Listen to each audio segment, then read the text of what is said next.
Are you in fashion? The goal is actually to produce good things, and fundamentally our goal is to make people happy. And that seems like a kind of highfalutin thing, but in the same way that we can't live without the Eiffel Tower, or we can't live without Michelangelo, we can't live without these things in our lives, and for some people that's fashion. My heels are killing me. Hi, I'm Sonia Sly, and Heels is a podcast exploring the ins and outs of the fashion industry with a look at the business, the creative people who drive it, and the challenges that they face in the industry every day. Now, it's a tough time for them right now. How do you build a transparent and ethical business down here at the bottom of the world, for one thing, but also contain costs and stay competitive? Well, that question was front and centre this week with news stories and debate around World, putting made in New Zealand labels to clothes made in Bangladesh.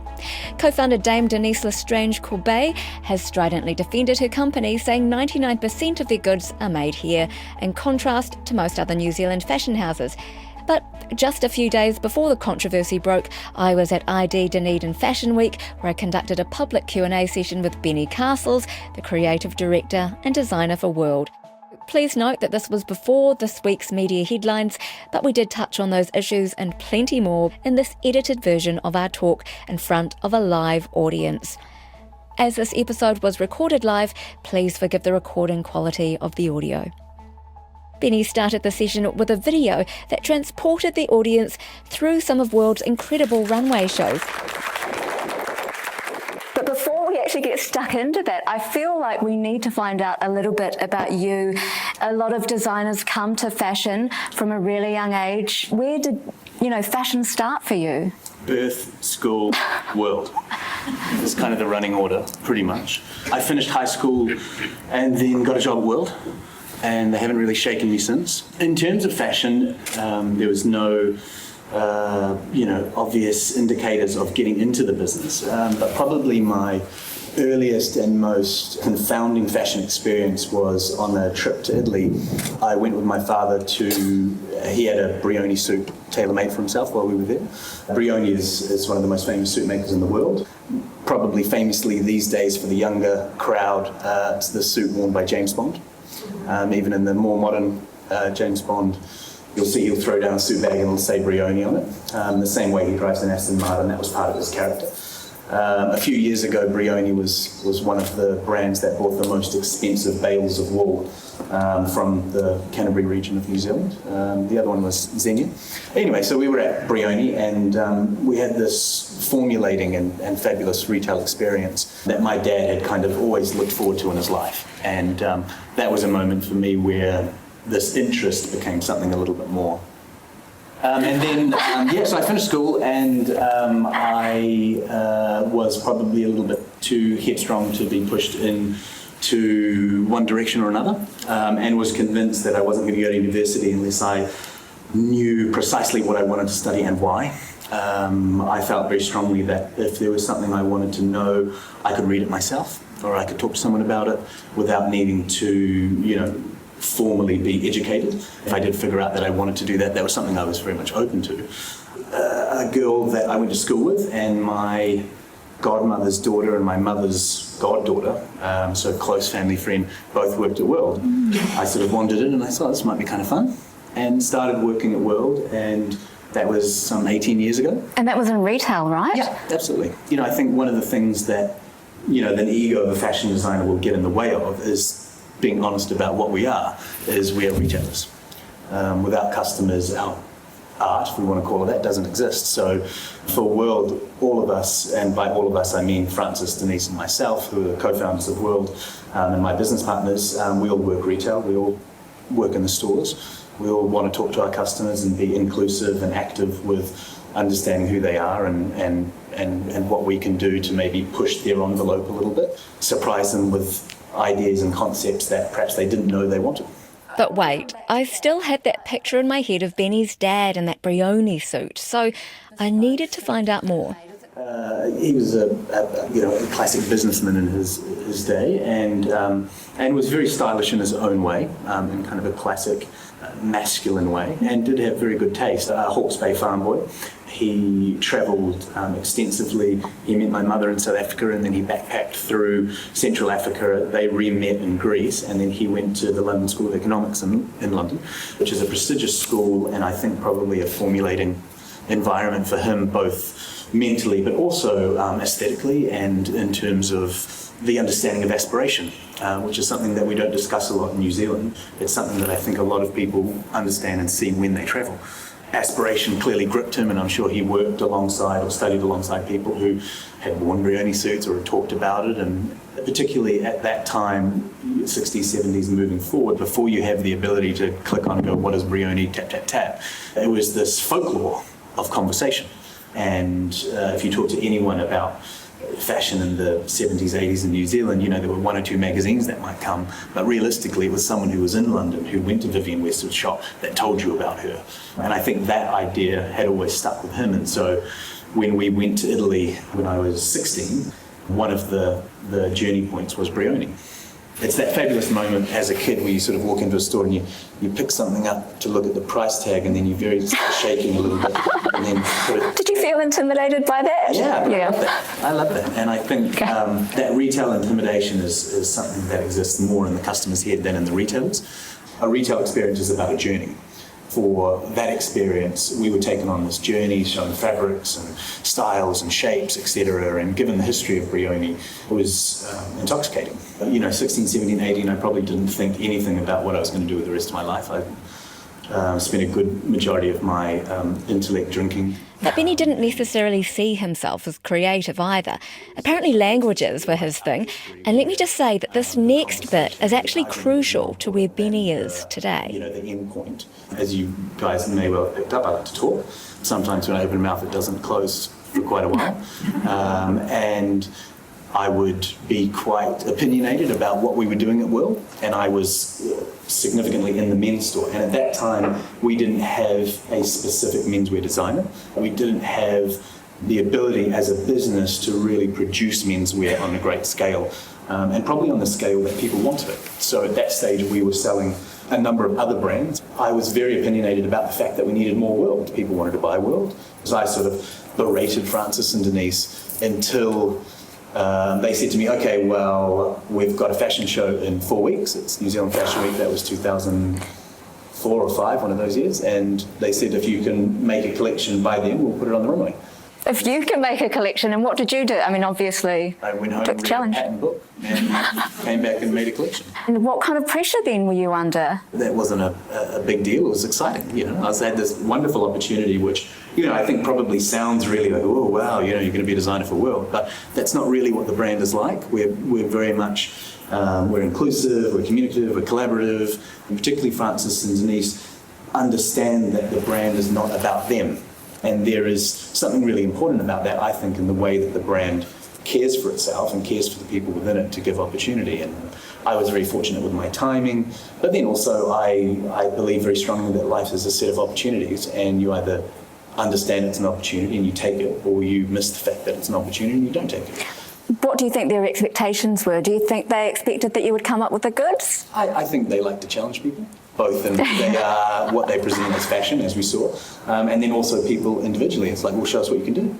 And I didn't overthink it. I went in and I thought, okay, read a pattern book. I don't need to reinvent the wheel. And I started looking at how I can adapt some of our core blocks into things that I think would maybe be more effective for our customers. How do I use things that we already know to create and present some fun? So we did that and put it on the catwalk, and people liked it, and I kept doing it. And then obviously working with, as and when time allowed, with our pattern maker and seamstresses. What did the collection look like? I mean, can you remember some of the pieces? Yeah. Probably my favourite thing was this really cool black denim with a red silk thread that ran through it that had this really stupid pocket detail that became a belt loop and a zip that went up the back. I was trying to think of who our customer was at retail and then present them with something that they didn't quite know that they wanted. So something that was perhaps just a little bit outside of their existing imagination of what fashion could be for them. There was some really lovely suiting. There was a beautiful, really classic double-breasted suit, which I've still got. I wore the other day. A real play of street versus high fashion. Suits with hoodies and things like that, which seems a bit passé now, but in the early aughts, it was kind of quite cool and a little bit different and a ton of attitude. And then I stole from the women's wear as well. Do you feel like not having trained in fashion gave you an eye into just unleashing yourself? I don't think it's so much about an eye. I think probably the one thing that I've seen about not having studied is that this is not good or bad, but I bypass a lot of time to get where I want to go. There is a huge amount of process that I think is studied and taught and lectured upon, which is really important fundamentally. But because I didn't know that there was a process I needed to go through, I just went, right, I'm going to the end. This is what And being in that environment for Benny was much like apprenticeship of design. I looked at a few books and some pictures, etc., but actually I was learning as I did it. And then someone would go, what you're doing is wrong, do it this way. And you go, okay, cool. I don't know if that's a better way to learn, but it certainly worked for me. It allowed me to be really playful and a little silly, and it allowed, I think, Francis and Denise in some ways to stand back a little bit and direct. It's an interesting dynamic within a fashion business, the designer versus a creative director, and having that ability to play off one another and use different strengths at different times and kind of argue and bicker and get to a result. back then when you made that first collection, did it work in its entirety, or did you feel like you learnt from some of those pieces that you made? Yeah. No collection works in its entirety. I make stupid mistakes all the time. Most times you make mistakes that you don't know you're making a mistake. That's the great thing about sample sales, you know. And the mistakes are only told to you by the customer. As in, what's not shifting off the shop floor, or if sometimes the cuts just aren't quite right. And that is the great leveller of fashion. You know, the democratization is, will someone walk into your store and say to you, I love this, enough to give you this hard-earned money that is equal to the value that you've placed on your idea. And that is this thing that's not really discussed because it's a transaction of money. When New Zealanders feel comfortable about talking about money, but it is fundamental to the fashion cycle, is that someone comes in, is excited, is passionate, is shown a concept or an idea, and then goes, you know what, I'm going to give you this for that. That's where I think I was able to learn in a very kind of aggressive way, really. And that's why I still like to work retail today. Speaking of which, one of Benny's most memorable moments was this. In 2009, we opened New Zealand Fashion Week on a Wednesday morning. I did one of the things that I think is the best thing I've ever done, which was a men's businessman's suit that was cut into all different pieces, keeping the stripe together, and there was piping running through it that connected through the waistcoat and the trouser. It was, you know, a little bit American Psycho and a little bit Tron. I was in the store the day we put it in the shop. Guy came in, put it on. I thought he looked great, and he goes, oh, it's a bit shit, isn't it? Okay. Well, at least you get that honest feedback. You know? It's not, you know, otherwise in New Zealand everyone sort of just pats you on the back and goes, oh yeah, that was pleasant, thanks. I think if I was in Benny's shoes that day, I would have shrunk a little inside myself. I think one of the things about putting things out of the world is that you have to have some confidence that you will find your audience. And even if you never do, I think you should still be confident with that goal, because that's your creative endeavor. But no, it didn't. I kind of enjoyed it. I kind of like that. You know, I don't want people to just think everything's okay. It's all a bit vanilla.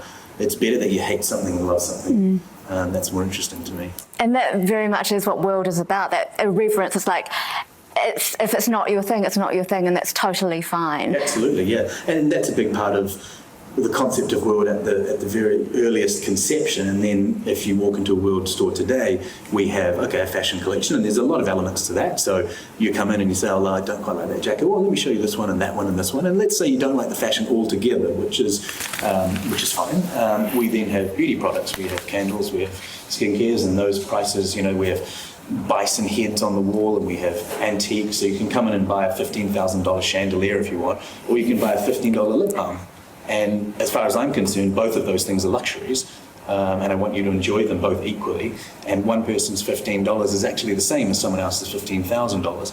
So we have to be as respectful of that experience to bring them in. But what it means is that it gives the customer an opportunity to be really honest with us and go, I don't like that. but I do like this. Tell me more about this. Now, one thing I was dying to know was the working dynamic between Benny, Denise and Francis, who are all very strong personalities at the helm of World. The first and important thing to understand with World is that we're a personality brand. The thing that ties our customers together is personality. There's something about you, if you're a World person, that we can pull on, and that's your World personality. There's an element to you. That's the same with the team. That initiative lives and breathes through Francis and Denise. And so if I wasn't similar to them, I would have never been in this position or been given this opportunity. I guess my coming into the business as a partner, as a director, has offered them other opportunities. Denise, for instance, was able to step away and work heavily in charity and foundation work, and write and talk, which she does incredibly well. And it's been a great opportunity for both her, but also for the brand as well, because she's so well respected, so knowledgeable, and has such a strong opinion about things that I think it's great for people to see, particularly at this moment in time, a strong woman voicing her opinion and running a business and being hands-on and being honest in particular. They are believers that this brand World that they've created is something that should pass on after them, and they're looking to the future, and that's what I'm a part of. And they're also looking for the opportunity to think about what are each person's within our dynamic and our team, what are our strengths, so what should we be doing. In a certain respect, we're a very small business, so we do a variety of different things like anyone in a small business, and what you learn is what you might actually be good at. Francis used to pay the bills. Now that was not a great result in terms of the business, with the mathematics and the remembering to do things. What was important was that we actually made sure that his time was spent being creative. In my opinion, and I'm not saying this for effect, but I think he's the greatest fashion designer New Zealand's ever produced. I don't think anyone gets close to what we saw, particularly in the early stages, and in terms of actually breaking the mold of fashion, putting fashion in the forefront of New Zealand's mentality, and producing and understanding that New Zealand can produce that sort of creativity that's on a level with the rest of the world is phenomenal. And had he not been asked politely and aggressively by the English customs in the 80s to leave London, there would be a brand known all over the world as Francis Super, there's no doubt about it. That's a shame for the planet, but a bonus for New Zealand. And so it's important for us as a business to make sure that his time is spent actually using his skills in the best possible light. And that's where having three of us works really well. It means we can juggle different things together, it means we can bounce ideas off each other, it means we can argue, it means we can bicker, and do all things that business partners do. How many people are actually in the workroom? It's become less and less over the years. So we used to have somewhere between 12 and 15. We now work with 6 people, and then Francis, Denise and myself. Which is kind of surprising, given that you'd expect a long-standing brand to expand rather than downsize. And Benny says the funny thing about fashion is that it's particularly difficult to make money. If I were able to talk to myself when I first got into this is how difficult, these are the sacrifices, do you still want to do it? I'd probably go no. I'd probably have gone into dog food. Or if I was a little bit younger, I think bottled water would have been the one. Because I think, filling some water up in a tap and then putting a lid on and selling for $4 seems easy. I mean, it's kind of fun. But I didn't think of that, and here I am. The way that, and if you talk to most designers, I was talking to Mark Moore actually from Stolen Girlfriends Club just the other day, and we were both saying kind of in the same breath, we're doing twice as much work, 10 times as fast with half as many people. That's just the nature of business today. Sounds very stressful. Yeah, it is stressful, but I think anyone who has a small business or works in an industry that is, not a given, it is stressful. Business is stressful, and small business in New Zealand is of course stressful. And a business like ours, where no one needs anything that we sell, is of course stressful, because we have to be so good at what we're doing. And what I mean by that is, hunter-gatherer sense, you don't need it, but most things we don't need. I didn't need to have 2 coffees at this cool little place on George Street, Kiki's, but I had them. What's really important is that we understand that that is a reality, and that we do our best to make sure that our products have some sort of connection to people and have an ability to add something to their lives, or else we're just producing something for money. And that's where you have a conundrum in clothing and fashion as a global industry versus a boutique sense, like what we're doing. And it's stressful, but it's also kind of fun in that stressfulness. It's intoxicating in that I get to not just be a fashion designer, I get to really be a part of and control to a certain extent the entire experience from the formulation of a concept through its growth into a produced item, through into the experience that someone might have in a retail and store environment, and then what it's packaged and how the bow's tied, and then how we communicate with that person once they get home after they've opened it and worn and enjoyed their piece. And it's that whole experience that really fascinates me, as opposed to just a minute part of it. I asked Benny about the pressures that designers are under today and whether he feels inhibited or constrained by the need to sell product. And that was kind of in light of Stolen Girlfriend's Mark Moore, who I interviewed last year. And he talked about losing his way in terms of his creativity and trying to actually conform to what what was hot at the time, and that just didn't feel authentic to him. So I only met Mark for the first time just the other day, so I'm just going to go ahead and talk for him as well.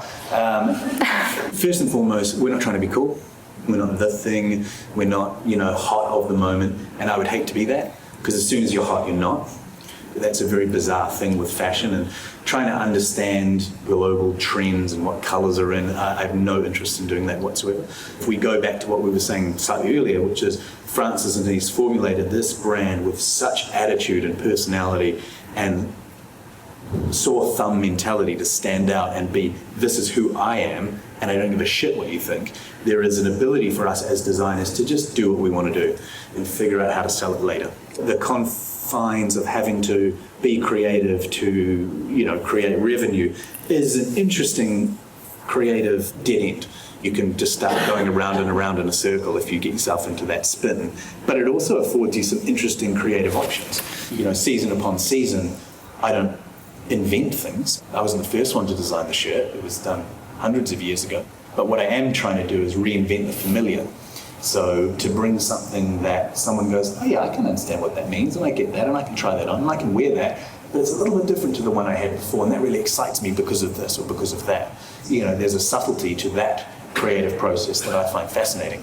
So it's not all big idea concepts. It's just changing that little button or doing this slightly differently or finding that fabric has a fascinating aspect to it. I mean, even the fact that the tagline for World is a factory of ideas and experiments means that you can be playing on that ground within that sphere, pushing those boundaries. Our environment or our workspace is a little church in central Auckland that's a mess. It's a dusty hive of stuff. We have fun playing in that, there's just piles of things and ideas and all of this all over the place. In the end, I think fundamentally we're not in it to make money. That's actually not the goal of our business. There are other businesses where the goal is simply to make money.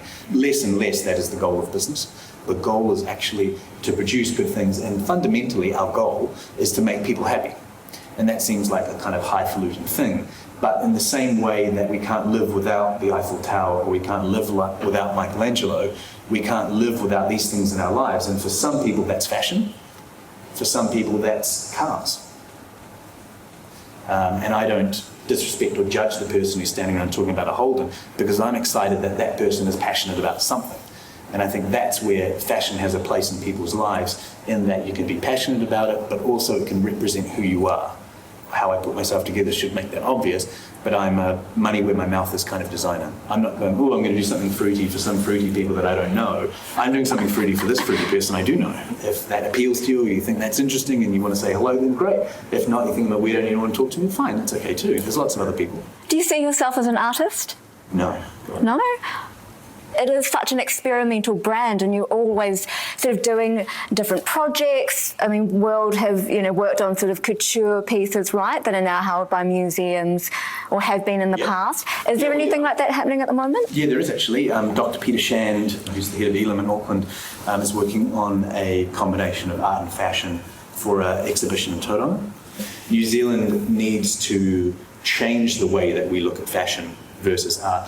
One of the most wonderful ways to draw people into art is through fashion. Because it's really difficult for someone who is not interested, who is just wanting to follow whoever they're with into an art gallery, to walk up to a Monet and have any kind of reaction.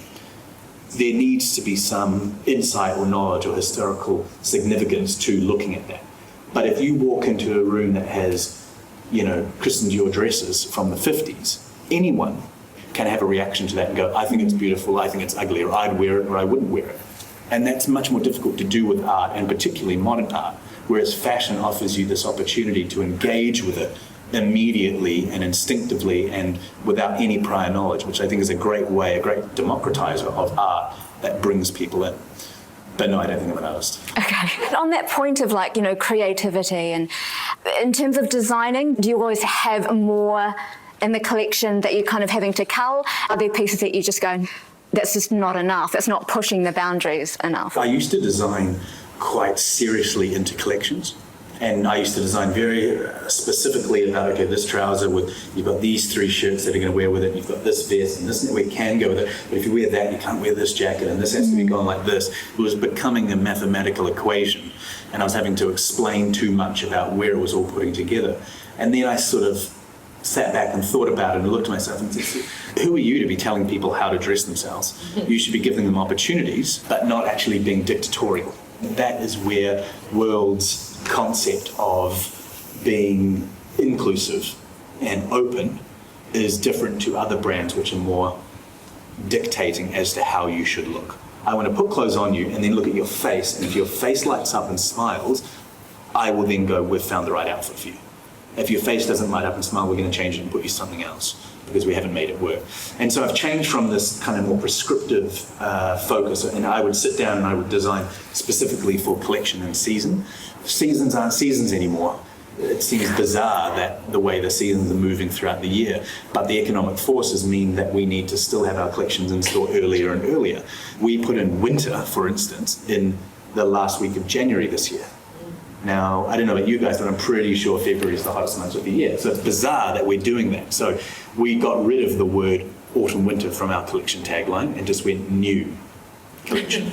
It's about new ideas. No one's fundamentally going, I'm thinking about coats because winter's coming. They're going, I want new things. And women are the only group in our species who are able to keep in mind that coming at us is colder weather, that the world turns and axes. Men don't have the ability to remember that that happened. So what boys do is they go, oh, I'm cold, I'm going to buy a jersey. Whereas a woman will actually go, the cold weather is coming, I would like to look for jerseys. Fundamentally, we had to change the way we were designing. But also what I noticed in the way that our customers were shopping is that I would design a suit and I would go, okay, cool. The customer's going to buy this, and they're going to put it, yeah, this is all going to work like this, and that's really fantastic. But then the customer goes, I like that jacket, but actually I like those pants. And that top's quite cool, yeah, I'm going to buy those 3 things. And I'm going, well, I haven't really sold you an outfit, but I guess I've engaged your wardrobe in some way. And so really we think of ourselves as a team, as service-orientated people, culturing of a wardrobe and understanding that customer, who they are, what the solutions for their life need to be, and also what their wardrobe looks like over seasons. I just design all the time. Tonight, after we have our judges' dinner, I'll probably go home and design a couple of garments.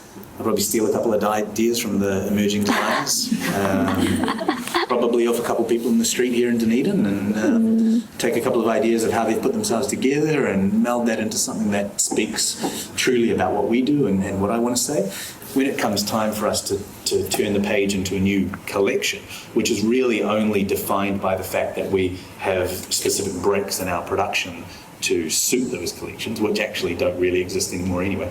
We just kind of move into this new period. And so I've always got 15 or 20 things ready to go. And then sometimes you pull something out that you did 6 months ago and you're like, shit, And then you pull something else out and you go, oh, that's really great. I forgot I did that. That's cool. And what it means is that we have more freedom and a kind of more open approach about how we actually put together concept collections and in the end silhouettes and outfits.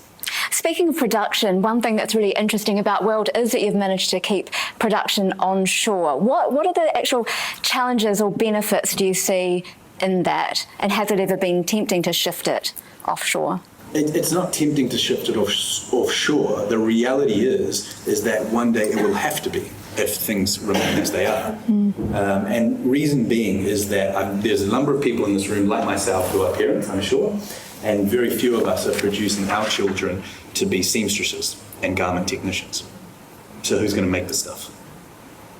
there ends the fashion industry in New Zealand. I mean, do you feel like institutions are not actually, producing enough of those people? Or is there no desire there? Well, service providers for people who want something.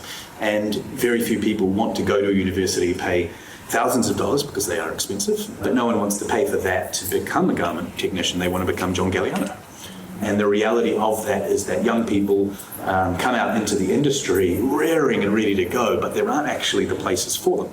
As a brand like ours, we don't employ designers. We certainly don't have money for them. There isn't a clear path for those people.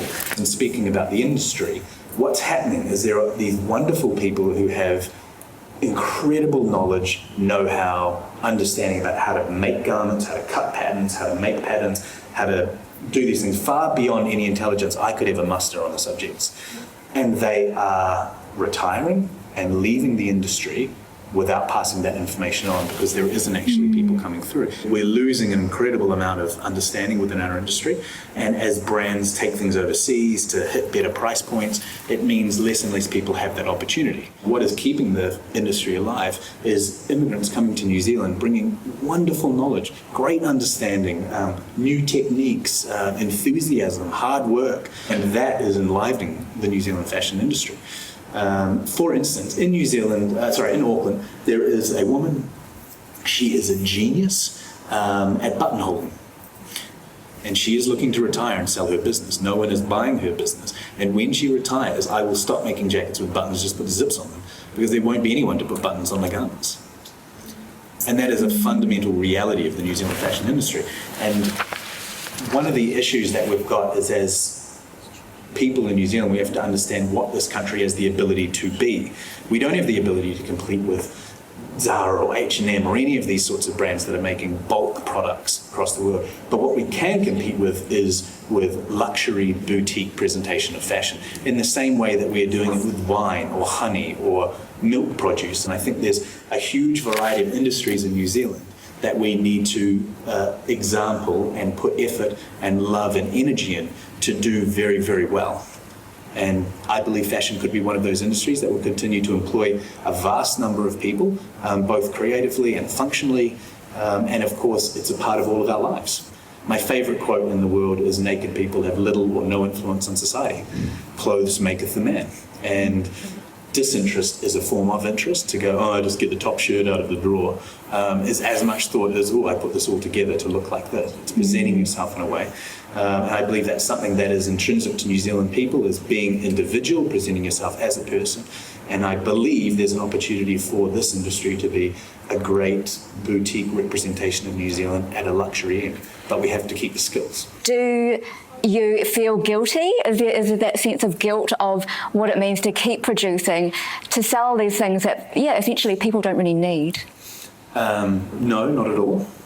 There are far more bigger problems to the gluttony of the planet than high-end fashion. I don't think young women in New Zealand want to go buy a dress, wear it once, vomit on it and throw it away. New Zealand women want to buy something that they love, and men, don't get me wrong, because that is a changing point of view. They want to buy things they love, feel great, feel sophisticated or elegant or sexy or whatever you're trying to achieve, powerful or strong, and present themselves as that, and then continue to wear it, whether you buy it for $40 or $400. And I think it is the fast fashion mentality of buy it, wear it, throw it away is a lot more destructive than finding something that you love and feel special about and buying it once and keeping it for 15 years.